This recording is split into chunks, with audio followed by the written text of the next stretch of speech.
କାଳିଆପାଣି ପଞ୍ଚାୟତରେ ପ୍ରଶାସନ ଅଭିଯୋଗ ଶୁଣାଣି ଶିବିର ଶହ ଶହ ଲୋକଙ୍କ ଘରଡିହ ପଟ୍ଟା ଆବେଦନ।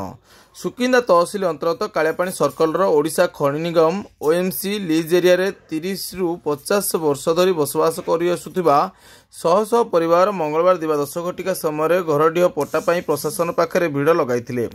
ଜିଲ୍ଲା ପ୍ରଶାସନ ପକ୍ଷରୁ କାଳିଆପାଣି ପଞ୍ଚାୟତ ଅଫିସରେ ତହସିଲଦାର ଦମୟନ୍ତୀ ସାହୁ ଓ ବିଡିଓ ଅଭିଷେକ ସ୍ୱାଇଁଙ୍କ ଉପସ୍ଥିତିରେ ଆୟୋଜିତ ଅଭିଯୋଗ ଶୁଣାଣିରେ ଗ୍ରହଣ କରାଯାଇଥିବା ମୋଟ 230 ଗୋଟି ଲିଖିତ ଦରଖାସ୍ତ ମଧ୍ୟରୁ 195ଟି କେବଳ ଘରଡିହ ପଟ୍ଟା ଜମିପଟ୍ଟା ପାଇଁ ଉଦ୍ଦିଷ୍ଟ ଥିଲା। ସୁକିନ୍ଦା ତହସିଲ ପକ୍ଷରୁ ପାଖାପାଖି 1000 ସଂଖ୍ୟାରେ ଜବରଦଖଲକାରୀଙ୍କୁ ଚିହ୍ନଟ ପରେ ଆଇନଗତ ପ୍ରକ୍ରିୟା ସେମାନଙ୍କୁ ଲଗାଇଥିବା ଫର୍ମ କ କିମ୍ବା ଫର୍ମ ଖ ନୋଟିସ୍ ଜାରି ଆଧାରରେ ଶଙ୍କାଗ୍ରସ୍ତ ଶହ ଶହ ଆବେଦନକାରୀ ଆଜି ତହସିଲଦାରଙ୍କୁ ଭେଟି ଦୁଃଖ ଜଣାଇଥିବା ଦେଖିବାକୁ ମିଳିଥିଲା।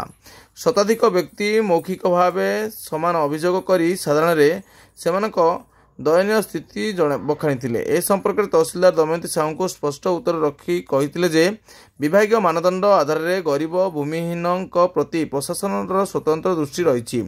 ତଦନ୍ତ ପରେ ଯେଉଁମାନେ ଭୂମିହୀନ ପରିବାର ସୁକିନ୍ଦାର ମୂଳ ଅଧିବାସୀ ହୋଇଥିବେ ସେମାନଙ୍କ ପରିବାରର କୌଣସି ସଦସ୍ୟଙ୍କ ନାଁରେ ସ୍ଥାୟୀ ପଟ୍ଟାଭୁକ୍ତ ଘରବାଡ଼ି କିସମ ଜମି ରହିନଥିବ, ସେମାନଙ୍କର ବାର୍ଷିକ ଆୟ 1 ଲକ୍ଷ ଟଙ୍କାରୁ କମ୍ ହୋଇଥିବ କିମ୍ବା ସେମାନଙ୍କର 1 ଏକରରୁ କମ୍ ପରିମାଣର ଚାଷ ଜମି ଥିବ, କେବଳ ସେମାନଙ୍କ ଦରଖାସ୍ତକୁ ବିଚାରକୁ ନିଆଯିବ ବୋଲି ସମସ୍ତଙ୍କ ସମ୍ମୁଖରେ ତହସିଲଦାର ଶ୍ରୀମତୀ ସାହୁ ତଥ୍ୟ ରଖି ପ୍ରଶାସନର ଆଭିମୁଖ୍ୟ ସ୍ପଷ୍ଟ ରଖିଥିଲେ।